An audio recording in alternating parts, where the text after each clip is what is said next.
Muy buenas tardes a todos, a todas. Les damos la bienvenida a este espacio del Instituto de Estudios Judiciales, a este encuentro, esta charla sobre desafíos actuales, evolución histórica de la niñez y adolescencia y su concepción jurídico-social actual, diferentes problemáticas sobre niños, niñas y adolescentes. Esta actividad se ha organizado, bueno, como les decía, por el Instituto de Estudios Judiciales a través de su Consejo Departamental en Quilmes, conjuntamente con el Colegio de Magistrados y Funcionarios de Quilmes. A continuación va a tomar la palabra la doctora Julia Rutigliano, quien preside el Consejo Departamental del Instituto de Estudios Judiciales en Quilmes. Buenas tardes a todos, y como le dijo Camilo, yo soy Julia Rutigliano, trabajo en Quilmes para el Instituto y en esta actividad más que interesante me toca presentar a Andrea Mercedes Pérez, que es abogada por la Facultad de Derecho de la Universidad de Buenos Aires, donde se desempeña como profesora permanente de grado y posgrado en las áreas de Derechos Humanos, Derecho Constitucional, Derecho Procesal y Práctica Profesional. Es además subdirectora del Departamento de Práctica Profesional, del que se desprende el consultorio y patrocinio jurídico gratuito que presta la Facultad de Derecho de la UBA, ¿no? Esto es una aproximación de su actividad, de su extenso currículum, porque si no estaríamos mucho tiempo hablando, pero ya sabemos con qué disertante tan amable nos enfrentamos. Fue convocada e invitada por nuestra consejera querida, la doctora Yasmín Blanchiman, que va a llevar la coordinación y la moderación de este encuentro para que hagamos las preguntas que querramos a través del chat o de la modalidad y en la oportunidad que la doctora Blanchiman crea oportuno. Así que los dejo, les agradezco a todos la presencia y les recuerdo que esto es replicado por canal de YouTube del Instituto a partir de mañana o pasado. Muchísimas gracias y bueno, le doy la palabra a Jazmín para que ordene el momento de las preguntas y luego Andrea. Muchas gracias, Andrea.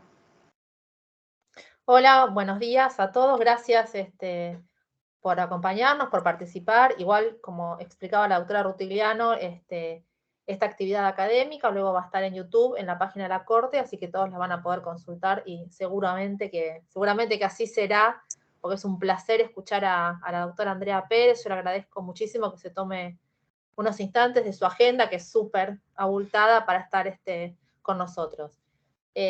Doctora Pérez, si estás de acuerdo, arrancar la exposición y los que quieran ir haciendo preguntas las van volcando por el chat y vamos viéndolas al final. ¿Está bien? Perfecto.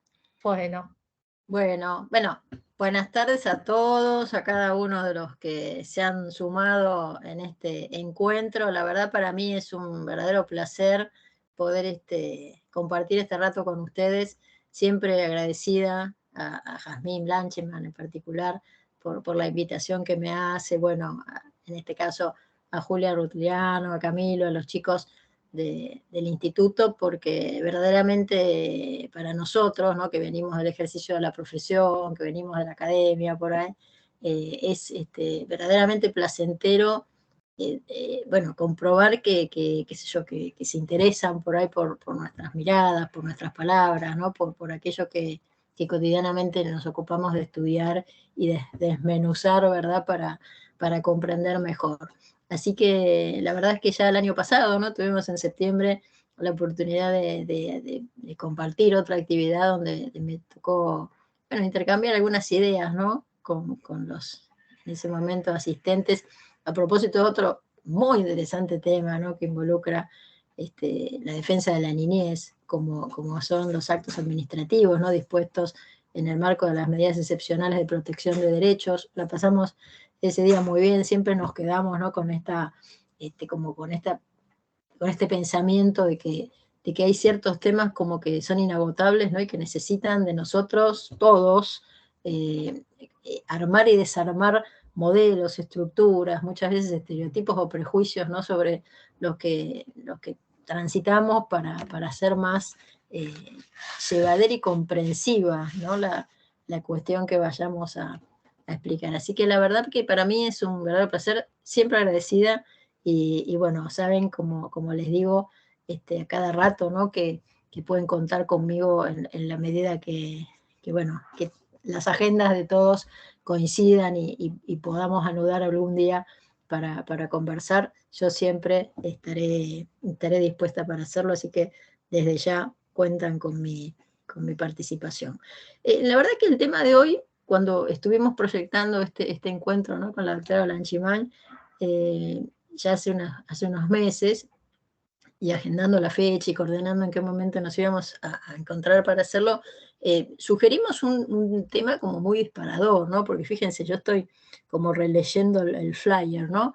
Y digo, pucha, voy a hablar de todo esto, ¿no? Fíjense que es en materia de niños, niñas y adolescentes, los desafíos actuales y sobre todo una suerte de recorrida, ¿no?, por la evolución histórica de la niñez y la adolescencia y su concepción jurídico social actual, estas diferentes, ¿no?, problemáticas que se suscitan. La verdad es que es un tema inagotable a la hora de pensar en un desarrollo que podamos concentrar en un rato, pero voy a intentar, si les parece, por lo pronto empezar por algo, ¿no?, para lograr el comienzo de este recorrido, ¿no?, que nos va a llevar por allá, a cada uno de nosotros a poder sacar algunas conclusiones.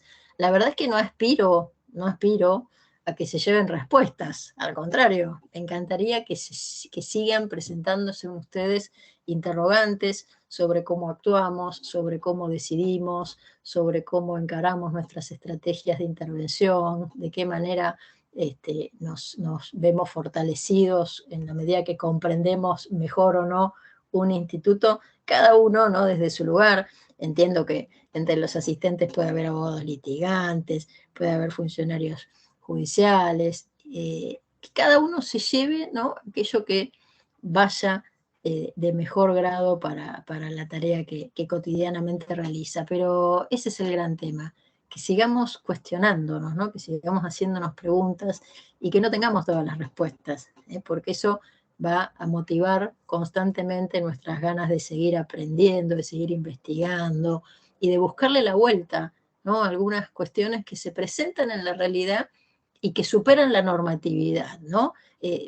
Una cosa chiquitita, ¿no?, que voy a compartir ahora con ustedes, pero fíjense cómo van pasando cosas en la normalidad que empiezan a condicionar la normatividad, ¿no?, como nos enseñara Hermann Heller en algún momento, ¿no? Hace unas semanas me consultaban a propósito de una situación que se da con los honorarios de los abogados del niño en la provincia de Buenos Aires, a propósito de la apelación que está haciendo la Fiscalía de Estado, ¿no?, frente a su determinación por el juez de trámite.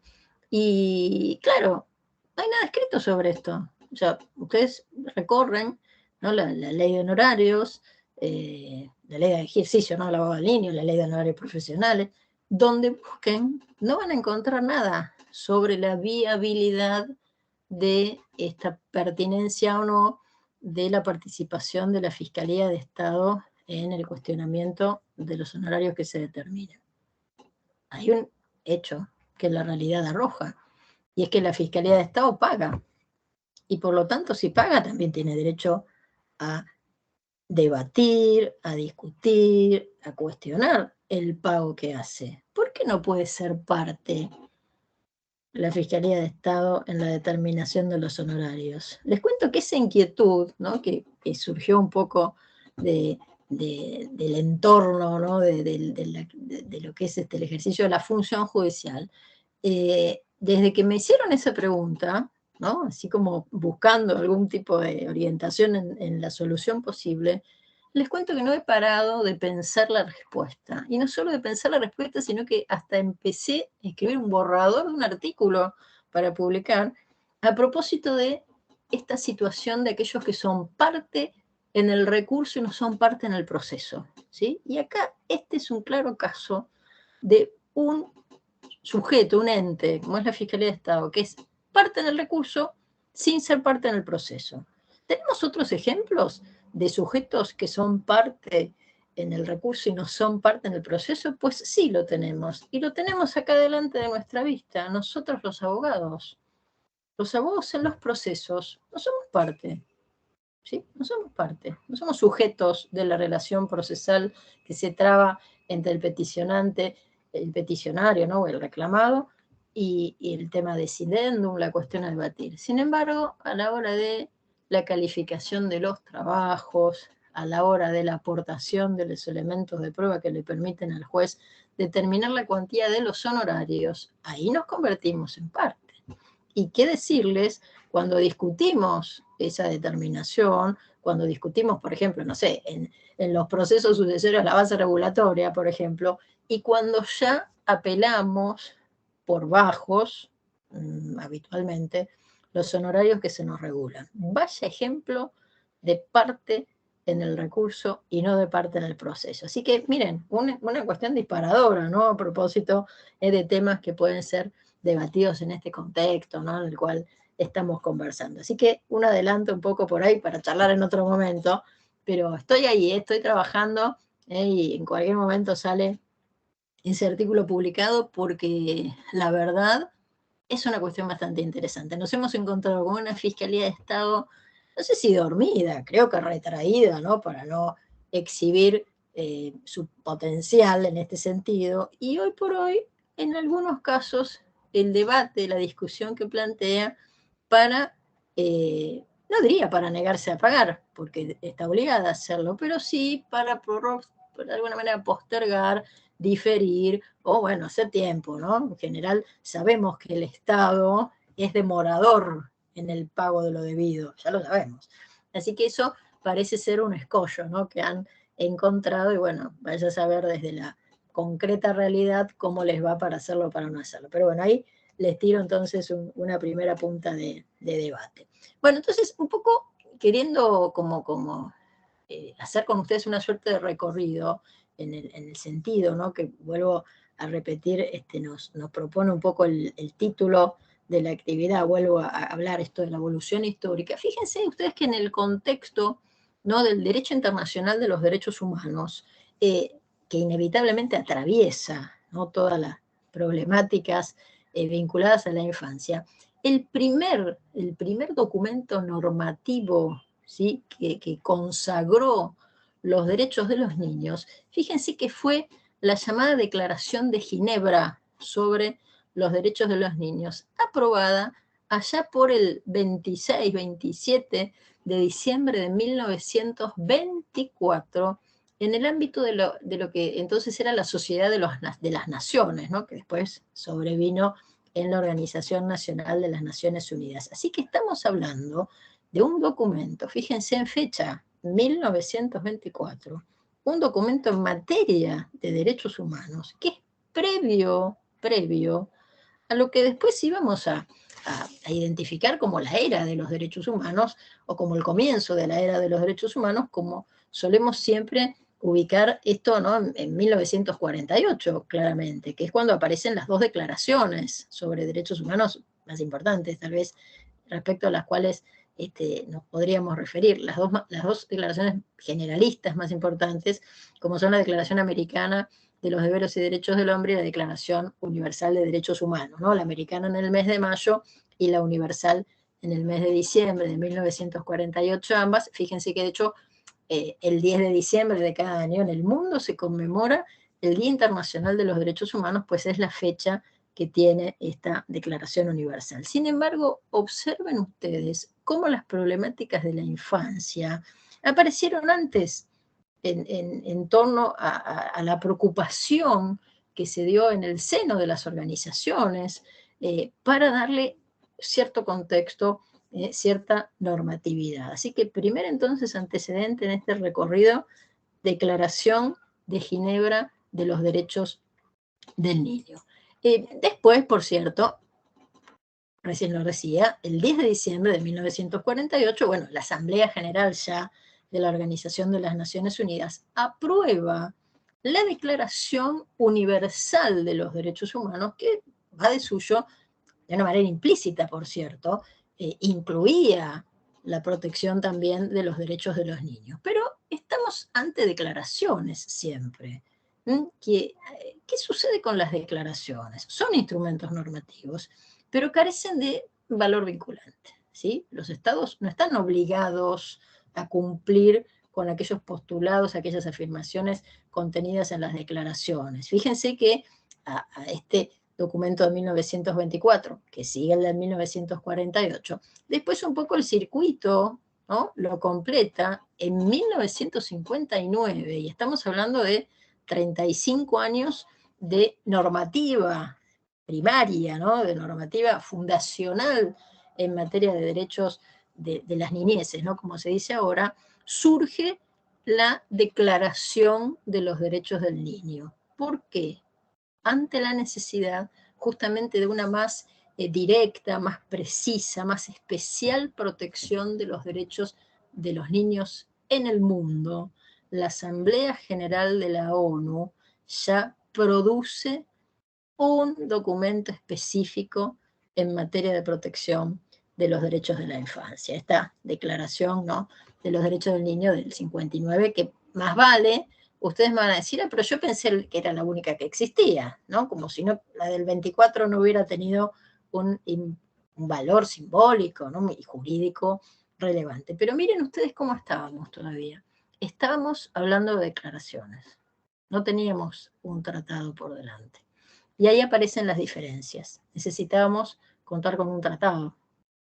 No estábamos mal con las declaraciones, estábamos mucho mejor que antes, que no teníamos nada, que antes de 1924, que no teníamos nada, que la humanidad existía, que los problemas de los niños ya habían aparecido en escena y que empezaba el mundo a demostrar, porque esto es un poco, yo siempre, ¿no?, cuando esto por ahí hablamos de estas cosas en el grado, ¿no? Acá somos todos colegas, somos todos abogados, con muchos años de estudio, dedicarnos a estos, y por ahí tenemos otro lenguaje, en otro contexto dentro del cual estamos hablando. Pero yo siempre le digo, ¿no?, a los chicos de grado, cuando estamos hablando de estas cosas, y sobre todo de la irrupción del derecho internacional de los derechos humanos, que no tienen que olvidarse que estos un poco irrumpen en escena, justamente porque los derechos internos de los estados ya no le aseguraban a los sujetos la adecuada protección, donde quiera que estos se encuentren, ¿sí? Se necesitaba de instrumentos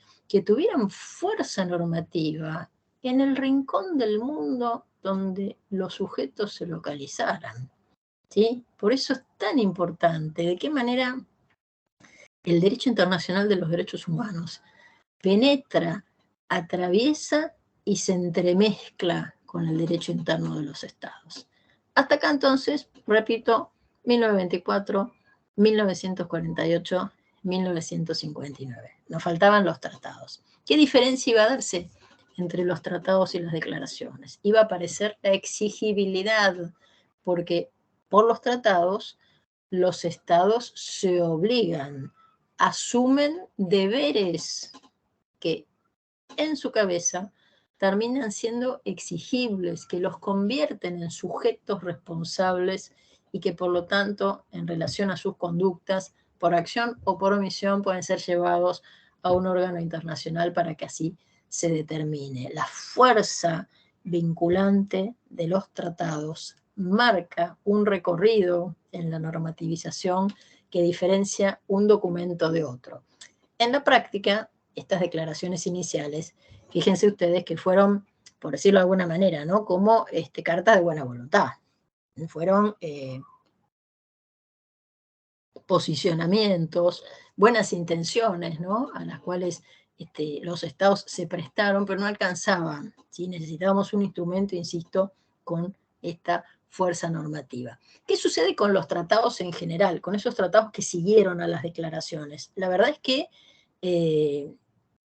coaptaron su contenido y lo convirtieron en exigible, ¿no? Por eso es interesante, ¿no? Por ahí hay un documento que en su momento escribió Mónica Pinto, ¿no?, muy, muy clarificador en este sentido, que se refiere, ¿no?, al tránsito entre las declaraciones y los tratados, ¿no? Cómo fue que esos derechos mencionados, referidos, a los que se aludieran los tratados, en las declaraciones terminaron concretamente conteniendo ya este nudo, este corazón, ¿no?, a través del cual laten los tratados. Sin embargo, vamos a este punto donde las declaraciones no eran poca cosa, pero tampoco nos servían para demasiado. Por eso, fíjense que, dada la necesidad, ¿no?, de contar con un instrumento normativo internacional que fuera coercitivo y vinculante para los estados partes. Se empezó a trabajar en la redacción de una convención, ¿sí? De un tratado sobre la protección de los derechos de la infancia. Les cuento que 30 años llevó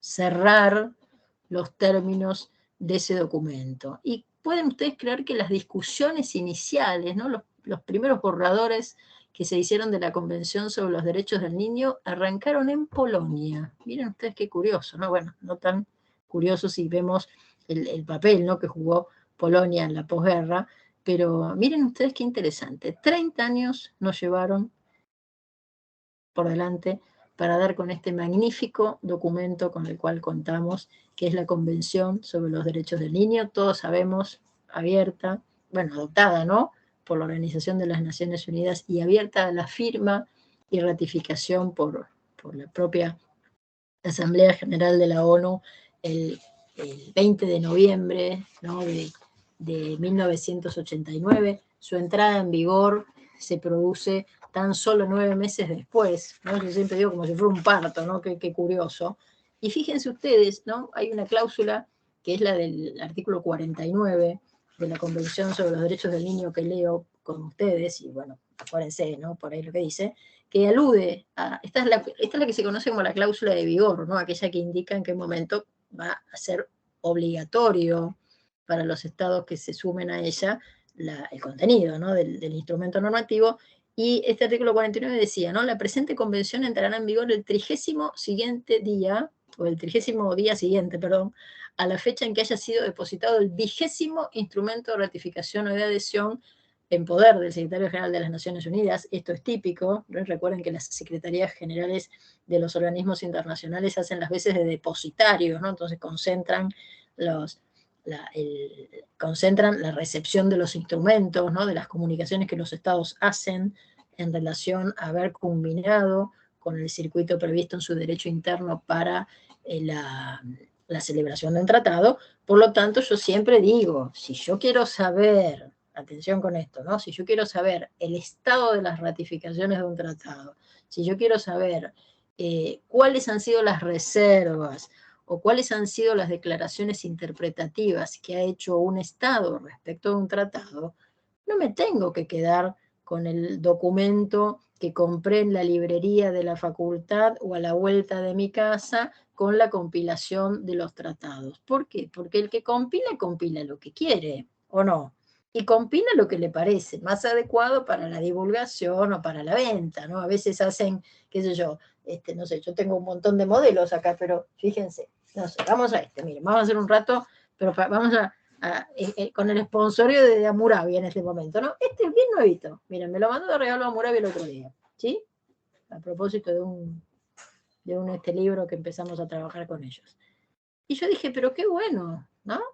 Porque es, fíjense, edición 2022, tiene la Constitución, ¿no?, si están viendo ahí, tiene la Constitución argentina, los pactos preexistentes, bueno, todo lo que quieran ustedes buscar en materia de tratados. Por supuesto, tiene los textos completos, ¿no?, de los instrumentos internacionales sobre derechos humanos que tienen jerarquía constitucional, los que todavía no lo tienen, ¿no?, que por ahí engaña, ¿no?, verlo acá, como la Convención Interamericana sobre protección de derechos humanos de las personas mayores, que, atención, no tiene jerarquía constitucional todavía.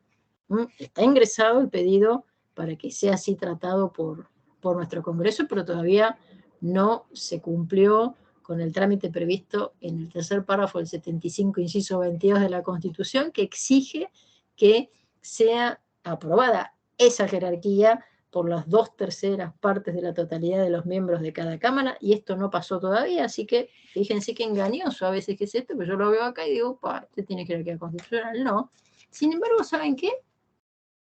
Este documento, que es tan nuevo y que podría ser equivalente a cualquier otro que buscase yo por acá, que tengo un montón, no sé, ahora no voy a ponerme no voy a exhibir toda la biblioteca, pero insisto, que es nuevo, no tiene las reservas que hizo Argentina estos documentos.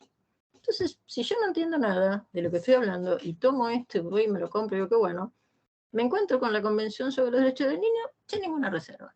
Entonces, ¿qué pienso? Que no tiene ninguna reserva. Abro la Convención Americana sobre derechos humanos y tampoco encuentro ninguna reserva. Entonces, ¿qué digo? Digo, opa, no hicimos ninguna reserva. Y la verdad es que tenemos reservas realizadas por Argentina en uno y otro. Así que a tener cuidado con eso, ¿eh? Siempre a ir a los instrumentos originales, o por lo menos cuando tengo esto, recordar, estudiar, marcarme que puede haber reservas en los tratados, que puede haber declaraciones interpretativas que la costumbre internacional ha ponderado, ¿no? O ha considerado como reservas encubiertas, pero en definitiva desligan, ¿no?, a los estados del cumplimiento de ciertas obligaciones, pero recordar que yo tengo que conocerlas, porque ¿qué va a pasar con esa reserva a la luz de cómo la Convención de Viena sobre Derechos de los Tratados define la reserva? Bueno, ese artículo, o esos artículos, se van a entender como no escritos en relación a ese Estado vinculado a ese tratado. Así que atenti con esto, ¿no? De hecho, la propia Convención sobre los Derechos del Niño tiene varias, ¿no?, que indican algunas cosas que yo necesito dominar, sobre todo si trabajo en materia de derechos de la infancia. Y vuelvo con esto, que recién decíamos, por ahí después surge una pregunta sobre lo que acabo de contar, ¿no? Pero fíjense que había tanta sed, podríamos decir, tanta necesidad de contar con un instrumento con peso en materia de protección de los derechos de la infancia, que es uno de los instrumentos internacionales sobre derechos humanos. No sé si ustedes se pueden investigar esta casuística, que más rápido entró en vigor, más rápido, 9 meses, más rápido entró en vigor. Ustedes me van a decir, bueno, pero escúchame, Andrea, claro, ¿cómo no iba a entrar en vigor tan rápido si se necesitaba apenas una veintena de estados del mundo se sometieran a su contenido? Bueno, está bien, serían pocos, vamos a pensar en eso, pero tenían que hacerlo también, y lo hicieron rápidamente, ¿sí? Por eso, el 2 de septiembre del año 1990, la Convención sobre los Derechos del Niño entra en vigor. Les cuento que Argentina, que siempre nosotros tenemos esa idea, ¿no?, de que somos los únicos dueños más o menos de los derechos humanos y que todo lo que mete derechos humanos lo hemos hecho nosotros. Les cuento que Argentina se suba después a la Convención sobre los Derechos del Niño, es decir, no somos de los estados que permitimos que entre en vigor la Convención sobre los Derechos del Niño, ¿sí? Nos sumamos a fines de septiembre de ese 1990 con la Convención ya vigente. Así que, como si estuviéramos jugando al chinchón, me atrevo a decir, para que esto quede gráfico, nos enganchamos a su vigencia. ¿Por qué? ¿Qué sucede? A ver, lo dice la propia Convención, ¿no? ¿Qué dice? Artículo 49 siempre, pero en el segundo párrafo, dice: para cada Estado que ratifique la Convención o se adhiera a ella después de haber sido depositado el 20º instrumento de ratificación o de adhesión, la Convención entrará en vigor el 30º día, es decir, los 30 días después del depósito por tal Estado de su instrumento de ratificación o adhesión. Esto también es importante por ahí recuperarlo como conocimiento y compartirlo con ustedes, porque una cosa es que el Congreso, ¿no?, discuta, debata, venga, vaya, se muestre muy laborioso, ¿no? Estamos hablando del Congreso de Argentina, que es el que más conocemos, se encuentre así laborioso, ¿no? Y nos muestre cómo trabajan en pos de los derechos humanos y, por ejemplo, sanciona la ley que aprueba el tratado, ¿no?, por supuesto, a la luz del trabajo de ambas cámaras. Y otra cosa es que nosotros ya estemos obligados por ese tratado, porque la obligación no depende del trabajo del Congreso. Un tratado, recordemos que tiene que pasar por 4 etapas, necesariamente, ¿sí? La negociación, es decir, el debate, la discusión en torno a cómo voy a obligarme respecto a ese instrumento, ¿no? Esta suerte de test inicial, ¿no?, de confrontación de esas normas del tratado con mi derecho interno, yo me atrevo a decir que es la parte más rica del instrumento, o de la tarea. ¿Por qué? Porque es donde los estados dicen: hasta acá puedo cumplir, hasta acá no puedo cumplir. Esto lo puedo hacer, esto no lo puedo hacer. Esto será plenamente operativo en mi estado, pero respecto a esto, y bueno, voy a jugarme bueno, someterme a sus disposiciones, pero después tendré que adoptar las disposiciones del derecho interno que sean necesarias para cumplir con sus deberes. Todo este momento previo tan rico se da en la etapa de la negociación, ¿sí? Después de la etapa de la negociación, recordemos que viene la firma del tratado. La firma del tratado a cargo del Ejecutivo o a cargo de quien tenga plenos poderes, persona esta que esté autorizada por el sistema normativo para ocupar ese rol en representación del Estado. Piensen que hay una representación natural, por supuesto, que tiene el jefe de Estado de un Estado determinado, su jefe de gobierno, por cierto, el ministro, ¿no?, de Relaciones Exteriores o canciller de cada Estado, pero a veces puede haber una persona que, contando con plenos poderes, como dice la propia Convención de Viena sobre el Derecho de los Tratados, puede ocupar este rol en la negociación. No es habitual, ¿eh? Siempre se echa mano, ¿verdad?, a lo que es la tarea del servicio exterior de la nación, con la cabeza, con quien se encuentra a su cabeza, que es el canciller.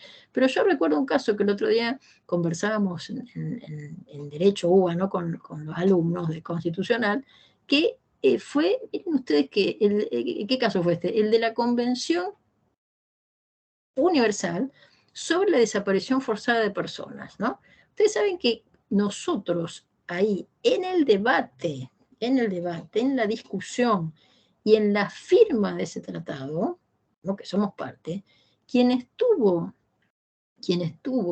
invocando plenos poderes, ¿no?, plenos poderes otorgados por su esposo, ¿no?, en el seno de las discusiones, de los encuentros que se hicieron para la adopción del texto definitivo de ese instrumento, fue Cristina Fernández de Kirchner, siendo senadora por la provincia de Santa Cruz, con plenos poderes otorgados por su esposo, el entonces presidente. Entonces, fíjense que ahí un poco desaparece, ¿no?, la figura de los que naturalmente entendemos que tienen plenos poderes para alguien que lo está haciendo por delegación. Después de ese momento, recordemos que sí viene la discusión en el ámbito del Congreso, ¿correcto?, para que apruebe el texto del tratado. Recordemos que en el diseño argentino, el Congreso no está habilitado para hacer ningún tipo de modificación en el texto del tratado. Ya viene firmado. Lo único que hace, casi les diría que es como una escribanía, podríamos decir. ¿Por qué? Porque aprueba o no aprueba. Y uno dice, pero si a veces están horas y horas los debates, ¿no?, que uno ve en cada cámara, y que es para aprobar o para no aprobar, así el libro cerrado prácticamente, sí, es para aprobar o no aprobar prácticamente el libro cerrado, porque todo lo que son las contingencias en materia de tratados se resuelven en la etapa de la negociación. Ya cuando viene firmado, viene el texto adoptado. Y hasta ahí no tengo nada. Supongamos que alcance a tener la ley del Congreso. Les cuento que hasta ese momento lo que pasa es que el tratado es de los que se llaman incompletos o inconclusos. Porque ¿saben qué me falta? Me falta el depósito del instrumento internacional de ratificación. Por eso habla, bueno, la Convención sobre Derechos del Niño y todos los instrumentos internacionales hablan del acto de ratificación, ¿no? Repito lo que dice este 49, ¿no?, cuando dice: para cada Estado que ratifique la Convención o se adhiera a ella después de haber sido depositado el 20º instrumento de ratificación o adhesión, la Convención entrará en vigor el 30º día después del depósito. O sea, yo necesito esa comunicación, ¿no? El depósito, recordemos que en materia de tratados es la exteriorización de la voluntad del Estado, ¿sí? Es la recepción por la Secretaría General del órgano de que se trate, del documento, de la comunicación que hace el Estado, haciéndole saber que terminó con el circuito previsto en su derecho interno. Por lo que miren qué pasa. Esto es fundamental para saber, ¿no? Hasta que el tratado no tiene vigencia en el derecho internacional, no puede ser invocado en el derecho interno, porque no estamos ante derecho positivo vigente. ¿No? Esto es muy importante, ¿no?, a la luz de algunas cuestiones que se dan en ese tiempo, qué sé yo, ¿no?, para tener una idea. Siempre tenemos que consultar en las páginas web oficiales, ¿no?, de la ONU y de la OEA esto del estado de ratificaciones, porque por ahí nosotros nos quedamos muy tranquilos. Bueno, hoy estamos hablando sobre el pasado, ¿no?, sobre la Convención sobre los Derechos del Niño, ya sabemos, pero nosotros pensamos, fíjense, en que alcanza con la ley del Congreso, y salimos a festejar, ¿no? Y sale todo en letras de molde en los diarios, diciendo ya somos parte del Tratado X. Les cuento que somos parte nada, porque un tratado, como ha dicho tantas veces en sus sentencias, ¿no? La Corte Suprema de Justicia de la Nación, nuestra Corte Federal, un tratado es un acto complejo de naturaleza federal. Y esa complejidad del tratado es directamente proporcional a ¿qué cosa? A que se cumpla con la tarea que tiene cada uno de los poderes del Estado en el circuito de celebración. Y esa complejidad, vuelvo a decir, no por lo difícil, que también lo es, sino porque yo requiero del ejercicio de competencias de ambos poderes políticos del Estado, por lo menos políticos, ¿no? En orden a que su integración proviene del mandato popular. Políticos son todos los poderes del Estado, ¿no? También el Poder Judicial desde su exhibición ideológica en las sentencias, pero no proviene del mandato, de los mandatos, no, sus integrantes no provienen de los mandatos populares electivos en Argentina. Piensen ustedes que el propio texto constitucional de Argentina, en el artículo 27, alude a esa complejidad cuando dice: el gobierno federal está obligado a afianzar sus relaciones de paz y de comercio mediante la celebración de tratados con las potencias extranjeras, ¿no? Que estén de conformidad con los principios de derecho público que establece la presente Constitución, dice algo así el 27. Por lo tanto, cuando dice el gobierno federal está obligado, hay que ver en la segunda parte de la Constitución, cuando se diseña en quién recaen esas obligaciones, pues, ¿qué hace cada uno? Así que ahí tenemos eso que hace cada uno. Bueno, cuestión que Argentina se somete a la Convención sobre los Derechos del Niño en el mes de septiembre del año 1990. Por lo tanto, a partir de esta convención, que recuerden, entra en vigor el 2 de septiembre del año 90, ¿qué observamos? Observamos que es en el siglo XX, estamos en el XXI, es en el siglo XX cuando se produce el reconocimiento de las niñas, niños y adolescentes como personas, como sujetos activos de los mismos derechos humanos de los que somos titulares todos, aunque por cierto con las particularidades de su vida, bueno, de su entorno, ¿no? De sus necesidades, de sus angustias, de sus alegrías y de su superior interés. Yo no puedo creer muchas veces como en pleno siglo XXI, muchas veces escuchamos dudas, escuchamos posiciones negacionistas en torno a los niños, en términos generales, ¿no? Niñas y adolescentes como personas. Porque esa calidad, ese don, ese atributo, esa prerrogativa, la tienen desde el siglo XX. Les cuento que no se las dio el Código Civil y Comercial unificado en el año 2015. Viene de más atrás, viene de los tratados. A mí poco me importa el Código Civil y Comercial de la Nación en este sentido, porque el estatus lo tengo desde antes y por un instrumento normativo de mayor valor. La aprobación, ¿no?, de esta Convención sobre los Derechos del Niño, la verdad es que demuestra, creo yo, la culminación, por lo menos normativamente, ¿no?, porque ahí empieza todo, la culminación de un recorrido progresivo de reconocimiento y protección de los derechos de los chicos, ¿no? Y la verdad que es una excelente síntesis, mi posición por lo menos en ese sentido, es una excelente síntesis de normas, ¿no?, provenientes de varios instrumentos internacionales sobre derechos humanos de carácter general, que teníamos hasta ese momento, piensen que es de 1989, ¿no?, y de principios, por supuesto, prerrogativas, bueno, propias de la tradición jurídica vinculada con la protección de la infancia, ¿no? Es uno de los tratados, además, internacionales. Voy bien, ¿no?, con el tiempo, o voy acelerada. ¿Estoy bien? ¿Vengo bien? ¿Sí? Díganme cualquier cosa, por favor. Bueno, además, ¿no?, por otro lado, es uno de los instrumentos internacionales sobre derechos humanos que, fíjense, presenta el mayor número de ratificaciones en el mundo. el mayor número de ratificaciones en el mundo. ¿Saben quién se quedó afuera exclusivamente al día de hoy? Estados Unidos.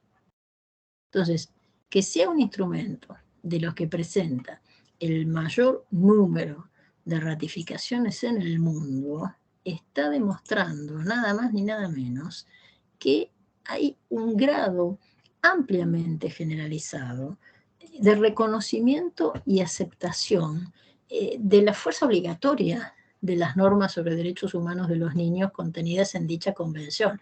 A mí me encantaría que nuestros jueces, que el Ministerio Público, que muchos colegas tengan presente esto: la fuerza obligatoria de las normas sobre derechos humanos. Porque siguen mirando erróneamente a la ley, siguen mirando erróneamente el código. Y más allá de que el código, ¿no?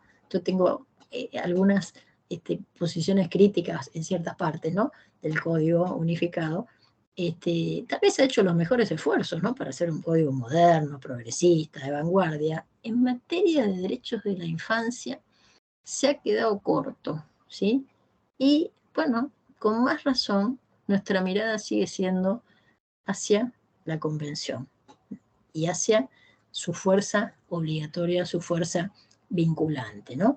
Este siglo XXI que nos encontramos hoy transitando, marca otro derrotero.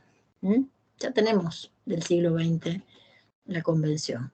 De este siglo, bueno, nos queda un recorrido por hacer, que vamos haciendo mejor, peor, con más pertinencia, con menos pertinencia, pero yo creo que puntea de alguna manera el desafío de cómo darles operatividad a esos derechos para que estos puedan ser efectivamente gozados, ¿no? Y no quedar reducidos, no sé, a simples expresiones de deseo, porque las simples expresiones de deseo les cuento que estaban en las declaraciones. Acá yo tengo obligaciones puras, concretas y exigibles para llevar adelante. Esta convención es una de las normas internacionales sobre derechos humanos a los cuales el constituyente del año 94, al realizar la reforma parcial a nuestra Constitución Nacional, les dio jerarquía constitucional. Vaya tema de la jerarquía constitucional, ¿sí? Recordemos que la nueva redacción, ¿verdad?, que nos muestra el artículo 75, inciso 22 de la Constitución, donde aparece, ¿no? Este artículo 75, recordemos que es el que nos muestra, el que regula las llamadas atribuciones del Congreso. Bueno, y ahí en el inciso 22 justamente vemos el rol del Congreso en torno a el ingreso y egreso, eventualmente si nos quisiéramos ir, de los tratados al derecho interno. Bueno, en este artículo 75, en el inciso 22, que tiene 3 párrafos, un inciso 22 bastante extenso, en el primer párrafo, ¿qué dice el constituyente? Dice que los tratados, ¿no? Vamos a leerlo para compartir todos lo que dice, ¿no? Porque bueno, no sé si tendrán adelante justo la Constitución, pero dice que es atribución del Congreso aprobar o desechar, dije todo junto, ¿vieron? Aprobar o desechar tratados concluidos con las demás naciones y con las organizaciones internacionales y los concordatos con la Santa Sede. Algunas cosas para decir ahí. Errores, tal vez, que trajo nuestro convencional constituyente, porque fíjense ustedes que ahí dice aprobar o desechar tratados concluidos con las demás naciones. Error de redacción, error de uso del lenguaje técnico en una constitución. Ahí tendría que decir estados. El sujeto de derecho internacional, el sujeto obligado es el Estado, no la nación. La nación, ustedes saben que en ese sentido muestra una conceptualización más desde la dimensión sociológica, pero el obligado, el sujeto responsable internacionalmente es el Estado, no es la nación. Debiera haber dicho estados ahí. De todos modos, quiero, bueno, ser un poco generosa acá en mi análisis, porque tampoco pensemos en todo lo malo que está redactado, pensemos nomás que el artículo 27, que hace un rato les contaba, cuando habla de la obligación del gobierno federal de celebrar tratados, decía 1853 potencias extranjeras. Y ahí los quiero ver. Potencias extranjeras. Primero, las de 1853 o las de hoy. Segundo, potencias extranjeras en términos de aquellas con las cuales pudimos celebrar tratados o quisiéramos celebrar tratados. Es una expresión que en sí misma entraña discriminación, porque el que no es una potencia se queda fuera, y uno podría pensar legítimamente, ¿no? Si hace una interpretación literal, por lo pronto, de lo que dice la Constitución. ¿Qué? Yo no puedo celebrar entonces como Estado tratados con otros Estados que no sean potencias extranjeras. Y si no, fíjense que el tiempo fue como modificando el lenguaje, pero también avanzando en términos de discriminación, porque hoy ¿qué decimos? Decimos países desarrollados, subdesarrollados, en vías de desarrollo, o decimos, vamos por los números, ¿no? Grupo de los 8, grupo de los 25, grupo de los 77. El Estado que está fuera de cada una de esas categorías es un Estado discriminado, y es un Estado del mundo también, que a la hora de obligarse a un tratado, les cuento que se obligan todos en idénticos términos, a la luz del análisis o la evaluación de su responsabilidad. Así que la verdad, este 75, inciso 22, les confieso que tendría que haber dicho ahí con otros estados, no con otras naciones. Bueno, ¿qué dice? En definitiva, este primer párrafo dice que los tratados y concordatos tienen jerarquía superior a las leyes. Tienen jerarquía superior a las leyes. Por lo tanto, ¿quién está en la cúspide del ordenamiento jurídico hoy? La propia Constitución del Estado con, ahora vamos a ver por lo que dice el segundo párrafo, ciertos instrumentos internacionales sobre derechos humanos, ocupando el nivel 1, ¿no? El nivel primario de validez, como diría Kelsen. Por debajo está el resto de los tratados. Y en tercer lugar hablo de nivel jerárquico, ¿no? En tercer lugar están las leyes. El Código Civil y Comercial de la Nación es una ley. Por lo tanto, ¿dónde se queda en esa estructura? Se queda en el tercer nivel. ¿Y qué debe mirar todo el tiempo el operador jurídico del lado del mostrador que esté, ¿no? Del lado de la administración de justicia o del lado del requerimiento de esa tutela jurisdiccional del Estado? Debe mirar este orden jerárquico, ¿sí? ¿Por qué? Porque fíjense que esta nueva redacción del artículo 75, inciso 22, modifica radicalmente el sistema de fuentes del orden jurídico argentino, ¿sí? Este reconocimiento que se hace en el segundo párrafo del 75, inciso 22, donde hay una enumeración, ¿no? puntual, de ciertos instrumentos internacionales sobre derechos humanos, no de todos, de ciertos instrumentos internacionales sobre derechos humanos. ¿Cuáles? Aquellos que son más generalistas, ¿no? Como las dos declaraciones que quedaron ahí escritas por su alto valor simbólico, podríamos decir, los dos pactos de Nueva York, los dos pactos del 66, del año en que nací yo, fíjense qué viejos que son, como son el Pacto Internacional de Derechos Civiles y Políticos y el Pacto Internacional de Derechos Económicos, Sociales y Culturales, la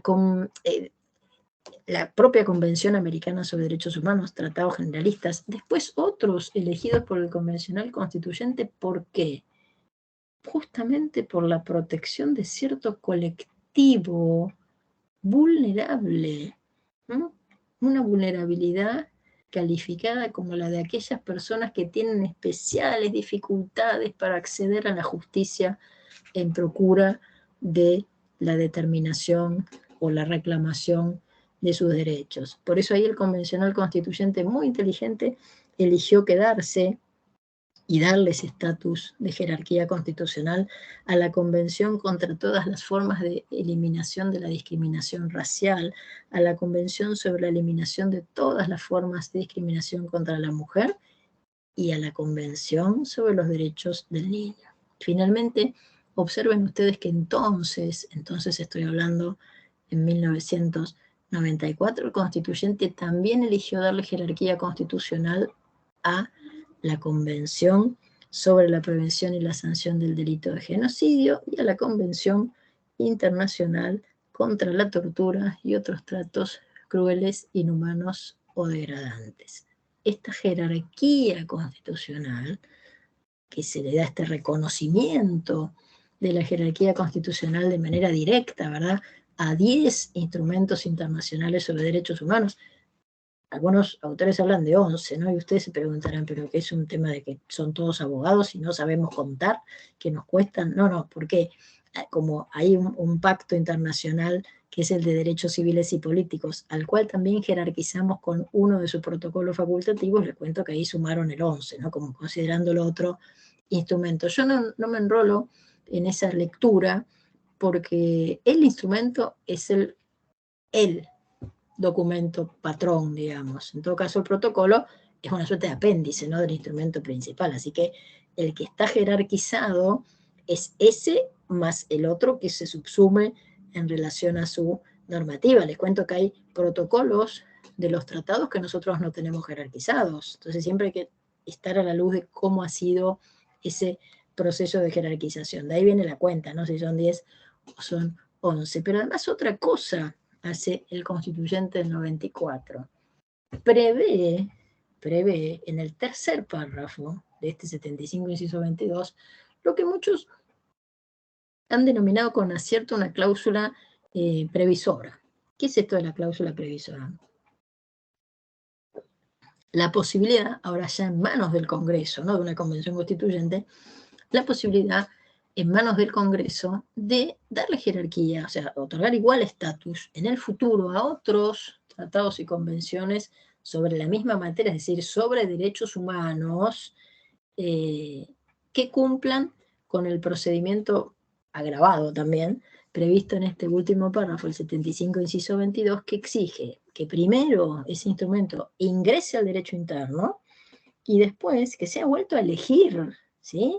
Una suerte de, fíjense, siempre pensamos, ¿no?, y nos dijeron y estudiamos, qué sé yo, que en la reforma del 94 se había consagrado la reelección presidencial, ¿o no? Yo siempre digo que 2 reelecciones se consagraron. La presidencial por lo menos es la más visible, ¿no?, y la más, con más popularidad, podríamos decir. Pero saben que también el constituyente consagró la reelección de los tratados sobre derechos humanos. Porque ¿qué dice el 75, inciso 22? Fíjense, dice, leo textual, dice, los demás tratados y convenciones sobre derechos humanos. ¿Cuáles son los demás? Los demás que no fueron jerarquizados. Los demás que por ahí no existían todavía en ese momento. Los demás respecto a los cuales el Estado argentino todavía no era parte. Entonces dice, los demás tratados y convenciones sobre derechos humanos. Luego de ser aprobados por el Congreso, es decir, tienen primero que ingresar al derecho interno. No me dice ratificar, atente con esto, me dice ingresar, no ratificar. O sea que es un asunto nuestro, no de la comunidad internacional.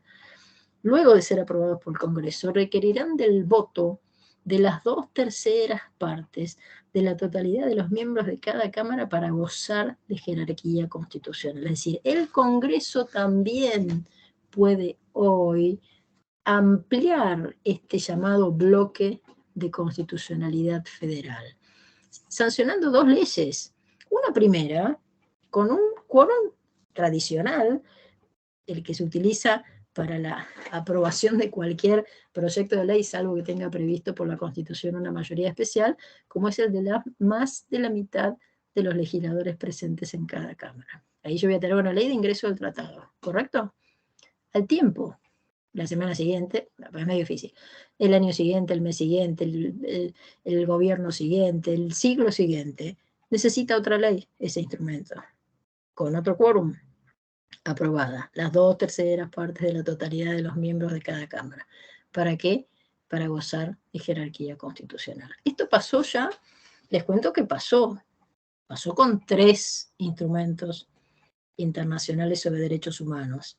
Pasó con la Convención Interamericana sobre la Desaparición Forzada de Personas, pasó, que tuvimos 2 leyes en 2 años distintos, 95 y 97, pasó con la Convención sobre la imprescriptibilidad de los crímenes de guerra y de lesa humanidad en el 95, perdón, en el 97 y en el 2003, una y otra, y con el último instrumento internacional sobre derechos humanos, ¿qué pasó?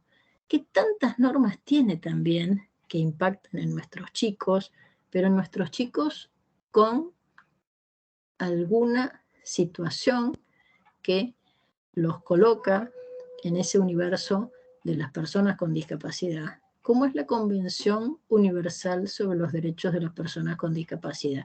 Ustedes saben, fue, o se trata, ¿no?, del primer tratado sobre derechos humanos de este siglo, el primer tratado sobre derechos humanos de este siglo, que es un documento del año 2006, que Argentina también ingresa en su derecho interno en el año 2008 y lo jerarquiza en el 2014. Así que hemos estrenado ya, podríamos decir, esa cláusula, ¿no?, de habilitación prevista en el 75, inciso 22. Y me quiero quedar un poco, como para ir concentrándonos en algunas palabras de cierre, si les parece, así que por lo menos que haya alguna pregunta, en este asunto del llamado bloque de constitucionalidad federal.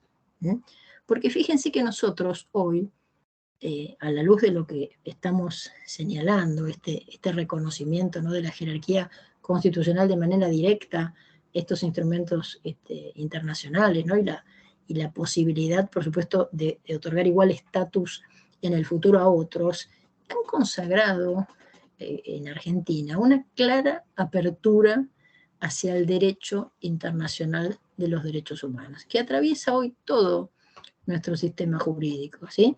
Ustedes piensen que si bien desde nuestros orígenes, ¿no?, desde 1853, el texto constitucional, ¿no?, permitía la incorporación de normas convencionales internacionales, ¿no?, mediante lo que es la regulación del régimen de los tratados internacionales, como hablábamos hace un rato. Bueno, la verdad es que la reforma constitucional de 1994 establece una jerarquía hasta entonces inédita entre nosotros. ¿Por qué? Porque como consecuencia de esta nueva redacción que tiene el artículo 75 en el segundo párrafo, ¿no?, de su inciso 22, en nuestro ordenamiento jurídico, en Argentina, la clásica pirámide, ¿no?, que él señala, con la cual nosotros estudiamos y un poco como vamos trasladando de generación en generación el modelo, ¿no?, geométrico de nuestro ordenamiento jurídico, se transformó en una especie de trapecio, o pirámide achatada, ¿no?, justamente al pisar su vértice superior. ¿Para qué? Para permitir que en el nivel 1, ¿no?, en la cúspide, el reinado de la Constitución dejó de ser absoluto y exclusivo. También me parece muy interesante. Este reinado dejó de ser absoluto, repito, y exclusivo. ¿Por qué? Porque otras normas que están fuera de la Constitución, pero que mancomunadamente, ¿no?, con las que están dentro, todas ellas tienen la misma jerarquía, en conjunto y armónicamente. Abajo está el resto del ordenamiento jurídico. Este nivel 1, yo siempre digo, ¿no?, este nivel 1 o nivel primario de validez, porque se acuerdan que Kelsen, ¿no?, Hans Kelsen, que tanto nos costó estudiar en la facultad, entre paréntesis, tan complejo, ¿no?, para los primeros tiempos de nuestra carrera, él aludía, no nos hablaba a nosotros, ¿no?, le hablaba al mundo más, ¿vale? Y él aludía a la Constitución del Estado como ley fundamental de un país, de una nación, señalando que de ella se derivaba el ordenamiento jurídico todo, porque en ella se encuentran las habilitaciones, ¿verdad?, para señalar de qué modo tenían que obrar los poderes del Estado, ¿no?, en ejercicio de sus competencias, que todo aquello. Entonces hoy, ese nivel primario de validez tiene este bloque, fíjense, se ha creado por el constituyente del 94, un bloque normativo, o una comunidad de normas, podríamos decir, ¿sí?, un bloque de constitucionalidad federal, como aludió por primera vez el uso de esa expresión, ¿no?, Germán Vidar Campos, trayéndolo del derecho español, formado por dos subsistemas. Esto creo que es como el ABC de la comprensión de lo que estamos hablando, ¿no? ¿Cuáles son esos dos subsistemas? Por un lado, el articulado constitucional, es decir, las normas, ¿no?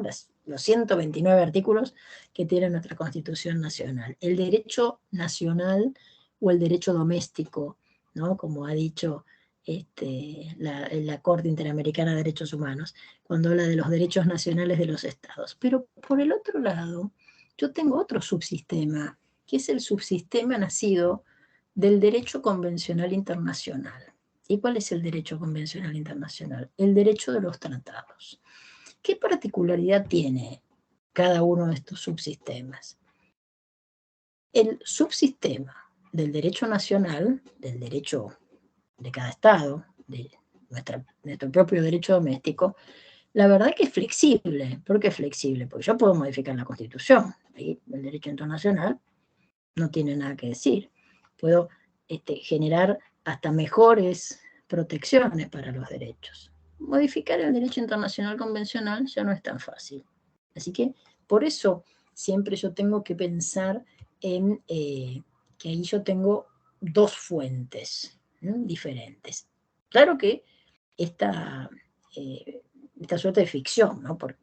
Podríamos decir de creación de un bloque constitucional, de ningún modo, esto siempre lo vamos a aclarar, de ningún modo significa haber sacrificado, ¿no? La noción de supremacía constitucional, porque pensemos que estos instrumentos han alcanzado esta máxima jerarquía normativa por una habilitación directa de la propia Constitución. ¿Sí? Es la Constitución la que habilita el ejercicio del poder constituyente, es el poder constituyente el ejercido en los términos del artículo 30, el que permite generar estos diseños. ¿Sí? Fueron las propias normas constitucionales las que invitaron a ciertas normas convencionales internacionales a compartir la cúpula del orden jurídico local.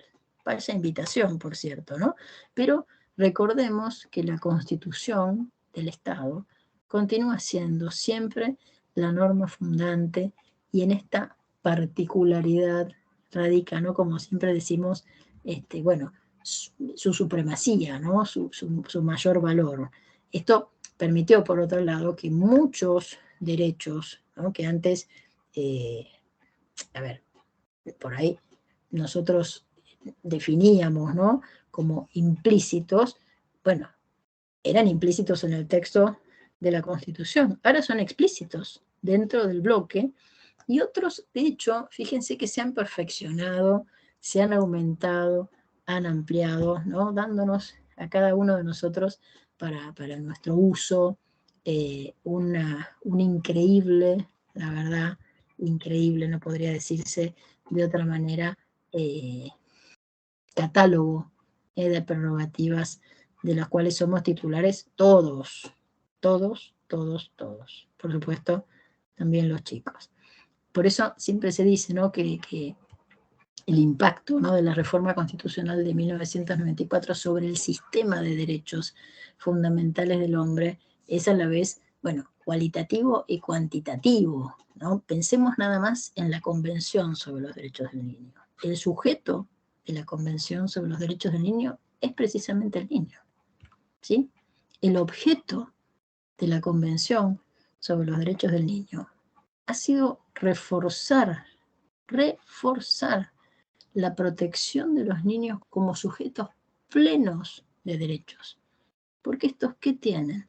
Tienen todos los derechos propios de todos los seres humanos, pero además son beneficiarios de cierta protección especial en su calidad de grupo más vulnerable, ¿sí? Piensen que la Convención alude al niño y en su acepción más amplia, comprendiéndolo justamente en sus diversas etapas del desarrollo y hasta los 18 años. Un instrumento verdaderamente maravilloso que ha sido interpretado tan gratamente por nuestros órganos, solo nacionales sino internacionales, ¿no? Yo siempre recomiendo que que tengamos a mano, que trabajemos, que conozcamos, que dominemos. Vieron que hay algunas cuestiones del derecho que hay que dominar.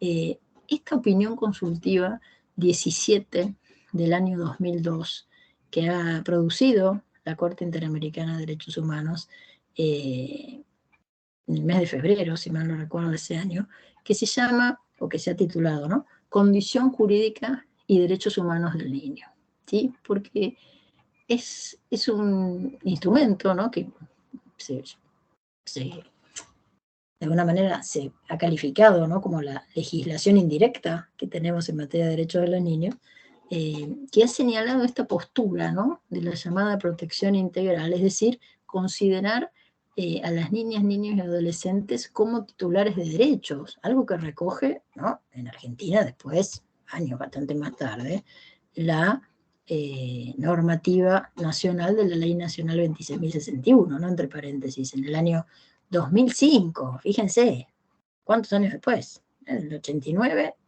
al 2005, nos demoramos ahí un poco. Y de hecho, con un señalamiento dentro de la opinión consultiva, que dicen algo así como que los estados se comprometen a abandonar la concepción del niño como incapaz, logrando el respeto de todos sus derechos, así como el reconocimiento de una protección integral. Les cuento que la protección integral de los niños no nació con la 26.061, no nos equivoquemos, ¿eh? No ha sido una creación, una suerte de voluntarismo, ¿no?, de nuestro Congreso calificarlos como tales. Esa doctrina de la protección integral nace en la Convención. Y lo que hace el Congreso, bueno, es una suerte de traslado de ese estatus para completar, integrar, para cumplir, ¿verdad?, con la manda convencional que surge del texto de este instrumento. Por eso fíjense que ya desde la Convención sobre los Derechos del Niño, por eso a mí no me interesa tanto el derecho interno en este caso, porque tengo todo ahí arriba, ¿para qué usar el sótano si tengo la terraza maravillosamente plena de derechos? Por eso fíjense que pasamos, ¿no?, de la consideración de los niños, ¿no?, de las niñas, de los adolescentes, como objetos de protección, basándose en que no tienen, no saben o no son capaces, y en consecuencia, bueno, no serán sus derechos los que deben ser protegidos, sino ellos mismos, error, a la consideración de las niñas, de los niños o adolescentes como titulares de derechos. Y la Convención, ¿qué es lo que hace? Básicamente, cambia esta protección jurídica, ¿no?, del grupo etario, ¿no?, formado por niñas, niños y adolescentes, al que a partir de entonces se lo considera como sujetos de derechos, sujetos portadores de derechos, sin distinción de ningún tipo. Todos los derechos para todos los niños. Todos los derechos para todos los niños. Bueno, hasta aquí hemos hecho como una barrida, ¿no?, muy amplia sobre algunas cuestiones para conversar, y bueno, estoy sujeta, me dirás, Jazmín, que necesitas o que crees que podemos comentar, o no sé si hay alguna pregunta, algún aporte, algo que quieran hacer. Sabemos que este tema da para una vida, ¿no? Y podríamos estar los mismos 30 años que le tomó al mundo redactar la Convención casi, pero un poco como idea, y en el marco de este disparador, ¿no?, de las problemáticas actuales, yo creo que el gran desafío que tenemos todos los operadores del sistema jurídico, del lugar del mostrador donde nos encontremos, litigando, en funciones judiciales, en la academia, en la formación de nuestros futuros abogados, radica en posicionarlos en este diseño, ¿no?, en que sepan, ¿no?, como ha parafraseado tan interesante y gráficamente el maestro de todos, ¿no?, Germán Vidal Campos, que ya hoy la ley ya no es más el techo del ordenamiento jurídico, ¿sí?, que en la cabeza, que en la cúspide, que un poco abriendo, ¿no?, todo el juego de roles, es el derecho internacional de los derechos humanos el que todo lo ordena. Y fíjense hasta qué punto esto termina receptado en nuestro derecho interno a la luz de cómo quedó redactado el Código Civil y Comercial de la Nación, ¿no? en el artículo 1, el Código Civil y Comercial de la Nación señala, ¿no?, que los asuntos que se planteen en el contexto del propio código, primero, bueno, va a resolverse conforme a las leyes aplicables. Pero dice después, miren, lo voy a leer porque me parece interesante, esperen que busco el código, porque no me lo acuerdo a memoria. Ya lo traigo, esperen que lo tengo acá atrás. Miren el 1, ¿no? Yo siempre me quedo con esto, porque cuando nosotros un poco estudiamos este artículo 1, y sobre todo vemos qué es lo que dicen los autores, muchos creen haber descubierto como la pólvora, ¿no?, la fórmula de la Coca-Cola, porque dicen, uy, se constitucionalizó el derecho privado, ¿no? Porque mirá lo que dice el artículo 1, dicen, ¿no? Dice, los casos que este código rigen deben ser resueltos según las leyes que resulten aplicables, conforme con la Constitución Nacional y los tratados de derechos humanos en los que la República sea parte. Miren, más allá de que es pésima la redacción del artículo 1, y así arranca el código, imagínense con qué me encuentro después. Dice república. ¿Cómo la república sea parte? Ni siquiera es una noción jurídica la de república. Así que ahí tendría que haber dicho Estado, obviamente. Pero ahí no nace la constitucionalización / convencionalización del derecho privado. ¿Saben cuándo nació? En el 94, 11 años antes, cuando nosotros reformamos la Constitución. Ahí comenzó todo. Claro, nuestro legislador se tomó su tiempo para esto explicarlo, recogerlo, receptarlo en el derecho interno. Entonces, díganme ustedes, ¿dónde queda la ley acá? La ley queda abajo. La ley queda abajo. Insisto, la ley ya no es más el techo del ordenamiento jurídico. Bueno, muchas gracias. Muchas gracias. La verdad que nos has dado un breve pantallazo porque es como el disparador que podemos salir hablando mucho y muchas horas más. Pero la verdad que es un placer escucharte. Mira, hasta estuve tomando nota también, algunas cositas. Muy bien, muy bien. Yo por el chat los invité a los participantes, a aquellos que que querían hacer alguna consulta, que la escriban, y la voy leyendo y la vamos haciendo. Yo creo que a medida que te iba escuchando, lo que pensaba es que, por lo menos lo de nuestra generación, porque se me ocurre que, no sé, el auditorio es la gente más joven, pero esto se ve en la gente más joven también, que nosotros hemos podido vivenciar este cambio de paradigma, no solamente desde lo jurídico, de cuando fuimos estudiantes de la facultad, sino también en el plano social y hasta en el plano personal. Seguro. El paradigma en cuanto a la concepción de la niñez, que es algo medio parecido, no es el tema de hoy, pero que pasa también con las cuestiones de género. Cosas que por ahí estaban como asumidas e incorporadas en la niñez y que hoy los chicos, gracias a Dios, son diferentes. Seguro. Seguro. Igual yo a veces, a propósito de las cuestiones de género, ¿no?, que tanta tinta, ¿no?, hoy cubren en nuestras producciones, la CEDAW existe hace 35 años, es decir, ¿por qué hablamos ahora de las cuestiones de género? O sea, la verdad no necesitábamos ni el Código Civil y Comercial de la Nación del año 2015, ni que hoy apareciera como un tema en la agenda, cuando está en nuestra agenda normativa desde hace 35 años, es decir, ¿cuánto nos falta a todos los operadores del sistema jurídico para navegar en el contexto de las obligaciones nacidas del derecho internacional convencional, ¿no? Hoy por hoy, bueno, están como más visibles, ¿no? Se han hecho como más horizontalizadas tal vez las discusiones en torno a la cuestión de género. Para mí es como un tema de moda. Y bueno, tenemos esos riesgos con los temas de moda, ¿no? Que otros temas de moda nueva barran en esos temas que no son de moda. Son temas, insisto, que surgen de nuestros compromisos internacionales desde mucho antes. Y bueno, ¿por qué aparecen ahora?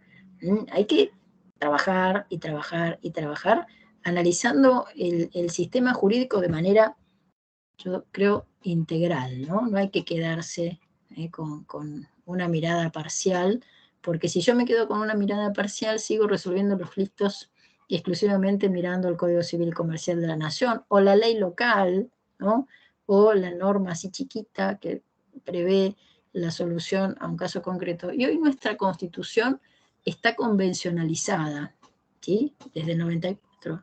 Y esta constitución convencionalizada indudablemente impacta en el resto del ordenamiento jurídico, más allá de lo que diga la ley, porque hay un tema de jerarquía de fuentes acá, ¿correcto? La ley a veces puede estar redactada de modo tal que no se conforme a el principio de supremacía constitucional. Bueno, ahí le tenemos que presentar batalla, ¿sí? Batalla, el abogado litigante, defendiendo los intereses del justiciable, ¿no? Con distintos planteos que vayan desde la propia inconstitucionalidad a la inconvencionalidad. O sea, fijémonos, sin ir más lejos, cuántos asuntos vinculados a los derechos de los chicos han sido resueltos en estos tiempos por nuestros jueces valientes y además de valientes formados y con responsabilidad social en el ejercicio de sus funciones, manifestándose sobre la inconstitucionalidad e inconvencionalidad de algunos artículos de nuestro propio Código Civil y Comercial de la Nación, ¿no? Ayer o antes de ayer leía, sin ir más lejos, un fallo en un caso de una abuela, ¿no? A la cual se le otorgó la guarda indefinida de su nieto, ¿no? Sin pensar en esta cosa del otorgamiento año tras año y con un nuevo pedido y vuelta a la burocracia, ¿no? Cuando estamos manteniendo un status quo concreto donde la situación lleva a la eterna renovación, porque no han cambiado los presupuestos, de hecho, que permitieran adoptar otro temperamento, pero yo tuve un juez que sabiamente resolvió el conflicto en clave convencional, es decir, mirando concretamente la solución dada desde el derecho internacional de los derechos humanos, no victimizando al niño, no burocratizando los pedidos en sede judicial, no sobrecargando a nuestros jueces con peticiones inútiles, y estamos nada más ni nada menos que necesitando prorrogar una medida que en el tiempo necesita su prolongación. Todos los años frente a eso, no, señor, esto hay que resolverlo de otra manera. Entonces, yo verdaderamente celebro, ¿no? Por ahí nosotros podríamos hasta hacer otro encuentro de análisis, ¿no? Yo siempre me mandaba la piba proponiendo otros encuentros, ¿no? Pero encuentros de análisis de cierta jurisprudencia que es recontra progresista y que, insisto, se produce en clave convencional. Es una maravilla. Y todos estos años de vigencia del año 2015 nos han mostrado jueces muy, muy capaces, jueces, insisto, con muchísima responsabilidad. Bueno, vos, Jazmín, te encontrás entre ellos, indudablemente, que han resuelto temas justamente con la matriz del control de convencionalidad que tanto se hace necesario y que tanto purificaría nuestro sistema jurídico, ¿no? A la luz de las obligaciones comprometidas en ese sentido. Así que, bueno, la verdad es que cuánto hay para conversar sobre ello, ¿no? Muchísimo. Acá, bueno, los comentarios son, obviamente, de felicitaciones, de que han sido muy clara tu exposición, y que es un placer escucharte, y se siguen sumando todos. ¿Todos familiares míos son? No, mira, no tienen el mismo apellido, así que hay varias acá. Hay varias. Un montón, sí. Buenísimo, buenísimo. Y está muy piola eso que dice Sonia, por ejemplo, que estoy leyendo, ¿no? Que tomó notas para investigar. Bueno, esa es la idea, ¿no? Que estos encuentros sean disparadores, ¿no? Que nos dejen a todos pensando y con esta necesidad de mantener encendida la llama de nuestra curiosidad, ¿no? Los abogados más curiosos, los jueces más curiosos son los mejores, son aquellos que no cesan en su tarea de ser cada día mejores, y eso después se refleja, ¿no? En la tarea que se realiza. Así que yo soy feliz cuando se logran estas cosas. Bueno, ¿qué más dicen por acá? Bueno, y excelente, y son los comentarios. Buenísimo. Bueno, me alegro entonces. Sí, es un placer como siempre. La verdad que es un gusto. Muchas gracias, Jazmín. Muchas gracias. Aprendo mucho. Bueno, me alegro. Muchas gracias, Jazmín, a vos en lo personal, ¿sabes? Y por cierto también, bueno, al Instituto de Estudios Judiciales, ¿no? Que para nosotros los abogados que venimos de la profesión, de la academia, bueno, es un verdadero honor que nos abran sus puertas para que podamos divulgar nuestras ideas, porque yo digo, esto no es una capacitación, esto es una conversación que por una cuestión de orden, bueno, alguno tiene que dar primero, pero un poco la idea es mover el avispero, ¿no? Sacudir nuestras modorras para trabajar en estos temas con la mayor responsabilidad posible, porque ustedes saben qué nos pasa del otro lado, tenemos chicos, no tenemos adultos, tenemos chicos con sueños, con expectativas, ya con desencantos muchos, y bueno, debemos dar lo mejor de nosotros, así que bienvenido sea eso entonces. Bueno, muchísimas gracias, Andrea. Entonces, bueno, damos hoy por culminado este encuentro.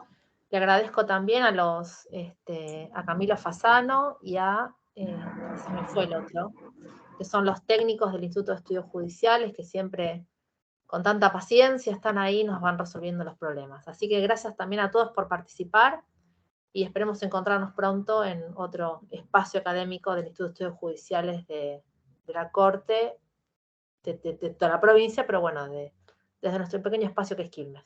Seguro, que no es poco, que no es poco. Bueno, muchas gracias. Hasta luego, buenas tardes. Chao, chao.